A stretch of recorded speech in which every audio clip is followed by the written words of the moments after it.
बिस्मिल्लाहिर्रहमानिर्रहीम। नामवर सहाफ़ी शकील अंजम अपनी एक रिपोर्ट में लिखते हैं, वाइस चेयरमैन पाकिस्तान तहरीक इंसाफ शाह महमूद कुरैशी की रिहाई के साथ ही PTI के मरकजी कायदीन की सफ़ों में खलबली मच गई, क्योंकि हर मरकजी लीडर को अपनी कुर्सी सरकते हुए महसूस होती है, जिसकी वजह जाहिर है कि शाह महमूद कुरैशी वाइस चेयरमैन की हैसियत से इमरान खान के जानशीन हैं और इनकी अदम मौजूदगी में शाह महमूद कुरैशी ही चेयरमैन के मनसब के कानूनी और अखलाकी के अलावा तवील सियासी तजर्बा रखने वाले हकदार हैं। लेकिन नौजवान क़यादत ने हर किस्म के हालात का मुकाबला करने और बुजुर्ग क़यादत को दीवार से लगाने के लिए इंतशार का रास्ता अख्तियार कर लिया है। वो दिन दूर नहीं जब दोनों ग्रुप एक दूसरे की तौहीन करने के लिए प्रेस कॉन्फ्रेंसें करते नजर आएंगे और आपस में दस्तों गिरेबां देखे जा सकेंगे।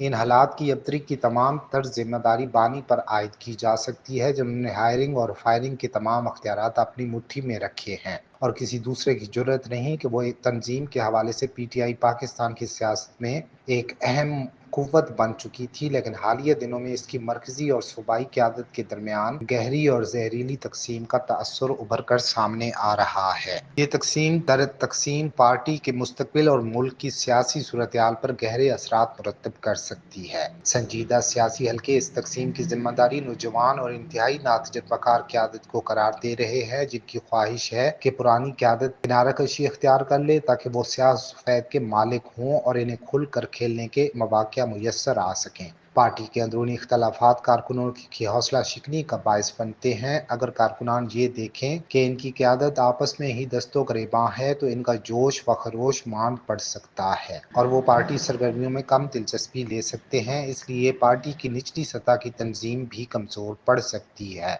अगर PTI दोबारा इक़्तिदार में आती है और इसकी क़यादत में इख्तलाफात बरकरार रहते हैं तो हुकूमती मामलात चलाने में शदीद मुश्किलात का सामना करना पड़ सकता है।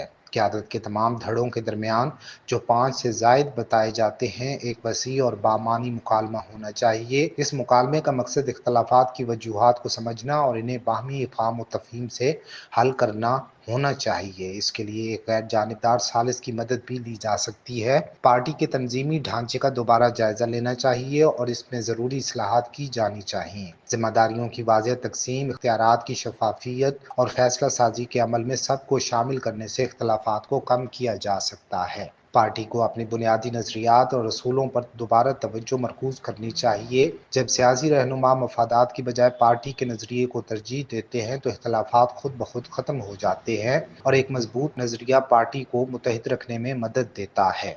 निचली सतह के कारकुनों को फैसला साजी के अमल में ज़्यादा से ज़्यादा शामिल किया जाना चाहिए। इनके तहफ़्फ़ुज़ात और तजावीज़ को सुना जाना चाहिए ताकि पार्टी के अंदर से भी हल की तजावीज़ सामने आ सकें। ये अमल पार्टी को मज़ीद जमहूरी बनाएगा और इख्तलाफात को सतह पर आने से पहले ही हल करने में मदद देगा। और अगर ये तजर्बा कारगर ना हो तो बानी को तमाम नौजवान कायदीन को फारिग कर देना चाहिए जो पार्टी में इंतशार का बायस बन रहे हैं। बानी की जानिब से पार्टी को मुनज़्ज़म रखने के लिए की जाने वाली बेशुमार गलतियों में से एक गलती ऐसी है जो तमाम गलतियों पर हावी है कि उन्होंने तमाम क़यादत ऐसी नौजवान क़यादत को सुपुर्द कर दी जिनका ताल्लुक वकालत की शोबा से है और बाकी सबको यकसर नज़रअंदाज कर दिया। पार्टी को अपने अंदरूनी इख्तलाफात को मीडिया पर आने से रोकने के लिए एक मौसर मीडिया मैनेजमेंट हिकमत अमली अपनानी चाहिए। अंदरूनी मामलात को पार्टी के प्लेटफॉर्म पर ही हल किया जाना चाहिए, ना कि मीडिया के जरिए। लेकिन यहाँ मसला ये ही है कि नौजवान क़यादत इन इख्तलाफात को तश्ते अज़बाम करने के लिए मीडिया का सहारा लेते हैं। PTI की मरकजी और वफाक की क़यादत में संगीन तकसीम एक अलार्म की घंटी है। अगर इस मसले को पर वक्त हल ना किया गया तो ना सिर्फ पार्टी के लिए तबाहकुन साबित हो सकता है बल्कि पाकिस्तान की सियासी सूरत हाल को भी मजीद गैर मुस्तहकम कर सकता है। एक मजबूत, मुत्तहिद और जमहूरी PTI ही मुल्क की तरक्की में मुस्बित किरदार अदा कर सकती है। क़यादत को ज़ाती मफादात को बलाए ताक रख कर पार्टी और मुल्क के वसी तर मफाद में काम करना होगा।